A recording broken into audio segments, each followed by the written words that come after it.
Hello and welcome to a Magic the Gathering online video with a standard red deck. Um, as you can see now, the version we are taking for a test run has 4 Rebel Belt Maka in the main deck and a 22nd land instead of a 23rd land, the Mutant Vault moving to the sideboard. I saw that idea earlier today, and it looks pretty sweet. Keeping 2 Stormbreath Dragon for now, down from 3 that I have been trying because I wanted to cut that 23rd land. Otherwise, we still have 2 young Pyromancers after cutting them for Saturn Nick Smith and Gorehouse Chainwalker. Both just seem poorly positioned right now, whereas young Pyromancer seems a little bit more interesting. Still have just the 6 instants. Unfortunately, Rebel Maka is not a creature instant cat or instant creature cat or whatever you would want to call it. But Young Pyromancer does maintain the pretty strong sideboard presence.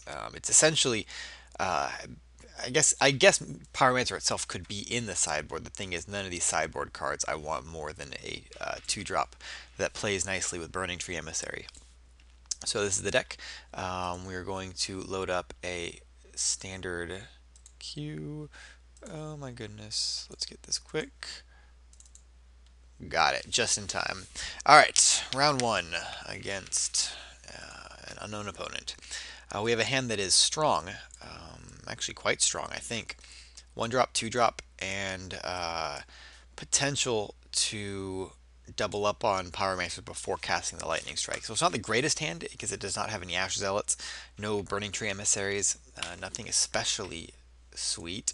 That, though, could be important as my opponent leads with a turn 1 Hexproof creature, which I suspect is a very, very bad matchup for me. They have main deck Lifelink auras. So we trade, although he is behind in this trade. So Hexproof, turn 2. Ash Zealot here gets me 4 damage now. Young Pyromancer here doesn't give me any extra damage next turn. I think I want to just play the Ash Zealot and swing. Unlikely to be able to want to play Lightning Strike yet, or play Young Pyromancer. So I'm going to play an Ash Zealot and attack for max damage here. I think what I'm learning with this deck,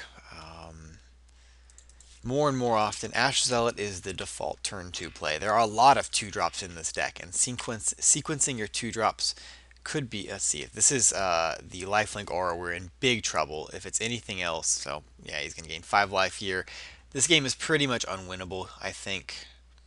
It's unfortunate. That helps playing a Young Pyromancer because it can start creating chump blockers.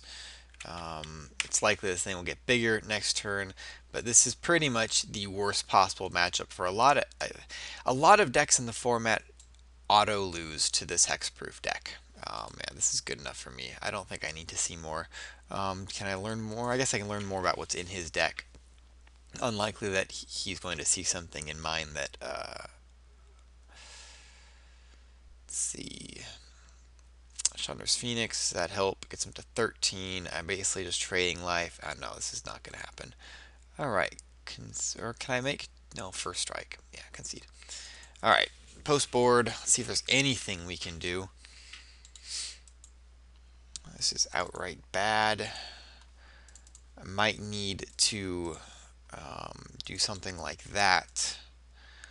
At the very least, I'd rather have a Mutavault that can attack with a nut draw rather than a mountain. Skullcrack seems sweet. That's one way we can race it. Boros Reckoner seems sweet. That's another way we can race him. So then if we're putting in Reckoner, we probably want the extra mountain. In terms of what's bad here, Chandra's Phoenix is probably pretty bad. That seems like it's our worst creature here, and Stormbreath Dragon might be too slow. Let's see, if I do this, this is probably our fastest configuration here. and we have 23 lands, so the Store-Bought Dragon is okay. It's not the greatest, but it gives us a little bit of extra reach if we flood out in particular. All right, let's try this. I don't think there's anything else on the sideboard that I would actually want. So he might have Voice of Resurgence, and if that's the case, I still have Lightning Strike in the deck. I can still attack through a Voice of Resurgence. It's not the worst. Obviously, I would like to have access to Shock. Maybe Shock is correct, because Shock can at least go to his face. Let's put a copy of Shock instead of a Stormbreath Dragon. Well, Stormbreath Dragon goes straight to the face. No, let's do this. I don't want to be silly. All right, let's submit this.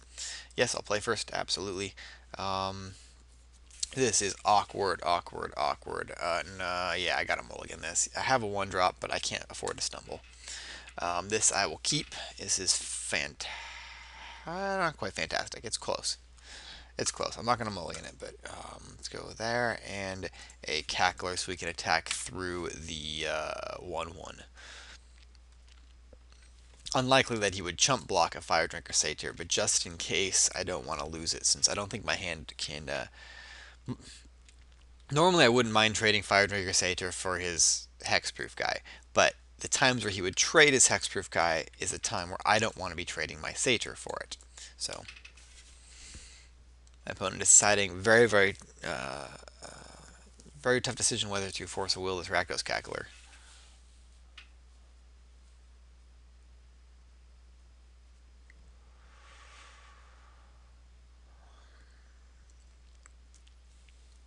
Not sure about the Rebel Belt Maka yet. That's the current test in this build. In theory, it seems like it could be good, but I'm not sure. So we have what I love about Mutavault in this deck is that Mutavault into Fire Fist Striker after a 2-drop is deceptively strong. It can attack through a Courser of Crufix, for example, or it can attack through anything. They turn 3 Pelucranos. Well, you can still smash them for 6 and at least maintain some amount of initiative if you cut through enough damage. Turn 1, turn 2 and 3. That could at least give you outs if they draw a turn 3 5/5. If they have one of their nut draws. Come on, man.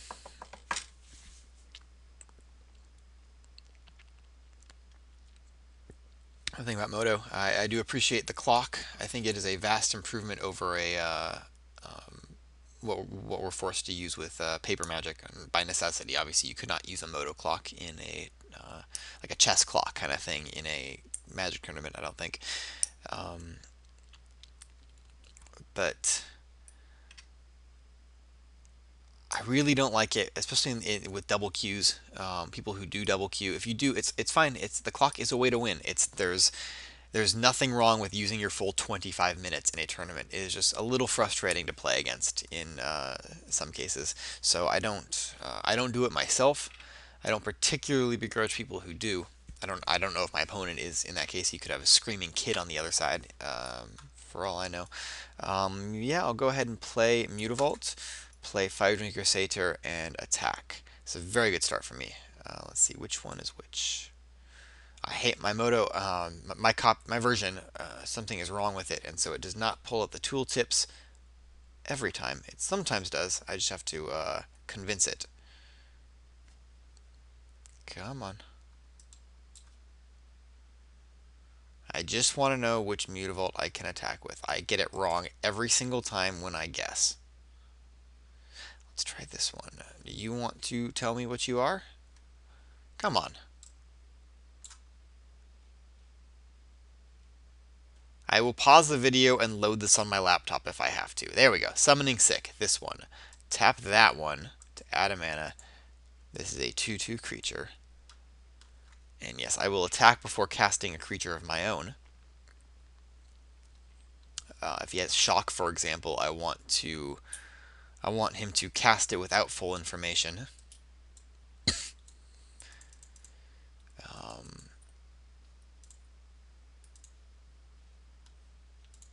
I always use Fire Fist Striker on itself in case my opponent doesn't understand what it does and it chooses not to block it. I don't know if that's a fool's errand, but there it is. All right, Fire Draker Satyr, and my opponent is in a very rough spot. This is one of the few ways that this deck could actually win a game, unless he has Anger of the Gods or something here. But now I have Skullcrack up. I'm very excited here. Another Skullcrack. Let's see. Well, I cannot hex, or I cannot get through Witch Stalker easily. I can get through it, and I will be attacking. Especially since I do. I know this is a pretty simple spot. There's no real thought here. I attack him for 6 and get him down to 8. And then with my 2 skull cracks and 2 creatures, I should be able to sneak through all the damage I need. I cannot. My hands are tied here. Without drawing a land there, I cannot do anything else since I have to leave Skullcrack up. I cannot beat Unflinching Courage otherwise. With Skullcrack, I can. In fact, I can very easily. If his play here is to Unflinching Courage the Witch Stalker, I just win. Wonderful. So he's going to look to attack and put this game out of reach.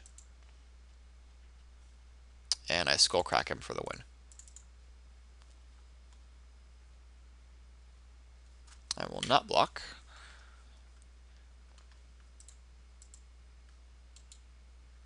I do not want to show him the second Skullcrack just in case.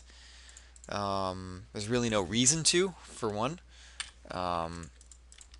I don't want him to think that I have 4 copies of it. I want him to assume. I just want to give him less information.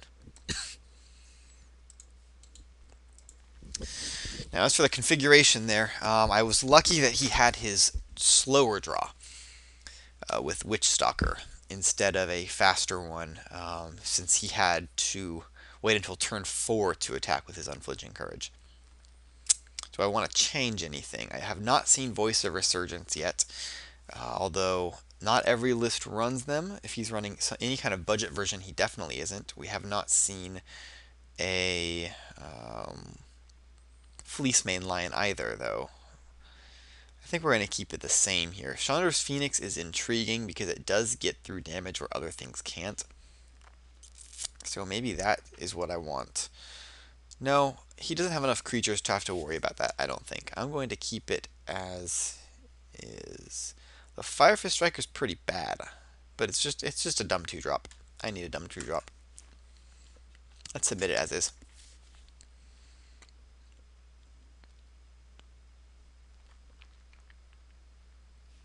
I want to cut a land. Too late now. All right. We have a hand that is actually quite interesting. Rebel Belt Maka is something that I don't think he's going to expect. So it is one way to punish one of his hexproof creatures, since I will be likely... Oh, this is awesome. All right, Mole 2, 4, and a Scout. Pass the turn. Now, if he's attacking with his guy into me and trying to race, then my Fire Fist Striker plus Rebel Belt Maka is not going to be able to get him. But it does still represent a Lightning Bolt straight to the face. So here, Fire Fist Striker, pass the turn. He's stuck on 1 land. This is, I guess, one way where I can have a chance in this deck. Alright, Madcap Skills is not the worst for me. I can race that. I have a Skullcrack for his stuff. Okay. Here, if I play Satyr, Cackler, and hit him with Maka. Okay, so let's see. He does not have another land in hand. With 2 cards, the worst thing that could happen is he could draw an untapped white source, play Unflinching Courage, and attack me. If that's the case, I mean, he's in a pretty good spot. So Skullcrack is relevant, but I don't think I need to worry about that. I think I'm still in race mode. I think I want to play Fire Drinker Satyr, Unleash the Rakdos Cackler, and hit him for 5 here. That gets me back in the driver's seat as far as damage goes, I think. I have 6 points damage on the board where he only has 4. He has to catch up to me, and he's on a lower life total, even though he's essentially got the first play. That gives him a 1 turn window to draw with an unflinching courage and a white source. But so I guess the hedge against that would have been to play Fire Drinker or Satyr and leash the Cackler. Double Madcap skills, okay. Well, that's pretty strong. I may have to leave back blockers this turn.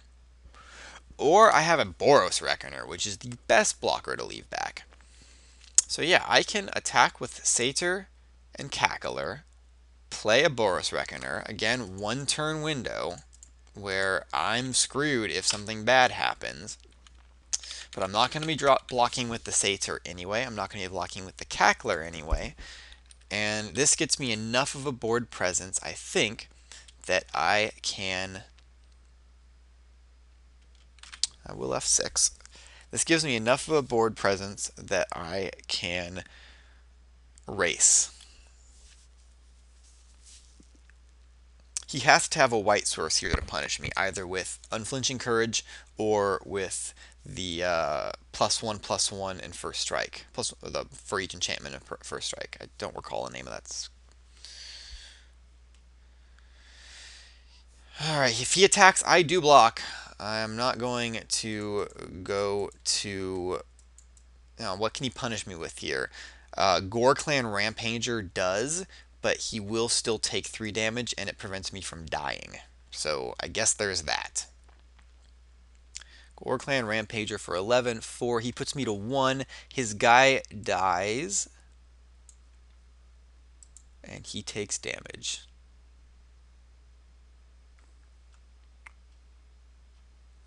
All right. Now play a attack for, let's see, 2, 4, 5, 6, 7. Ips. Attack for lethal. Sweet. All right, attack him for 10. And there's nothing he can do. Nothing to say much about this match. Game 1 was stupid. Game 2 was kind of stupid. Game 3 was stupid. This Naya Hexproof deck is a thing, but it's not a very popular thing. This does seem to be strange. I don't like the Madcap skills. I don't think it's very good in this deck. It seems like it might be a budget version. Haven't seen a Voice of Resurgence. Pretty much everyone has Shocklands on Moto now, so... Rebel Bolts. Here's my tech. Cancel that. Oh god, that would be... I don't know if you caught that. I almost paid a life with the Fire Drinker Satyr. That would have been an awkward misclick. And so round 1 is over. I hope you join me for round 2 of this standard 8-man. And we will see Rebel Maka here. Let's see, was it useless? Yeah, it was. It literally did nothing. It could have been any other card, and I still would have won that game. But, well, I mean, I guess having a little bit of redundancy is not a bad thing.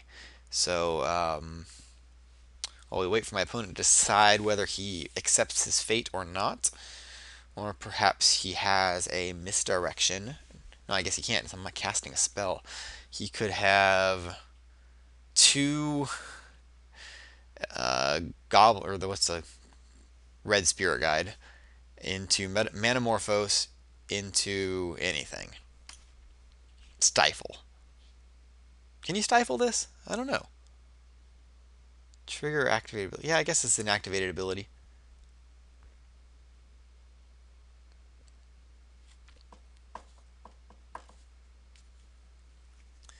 La-di-da. Still liking the deck.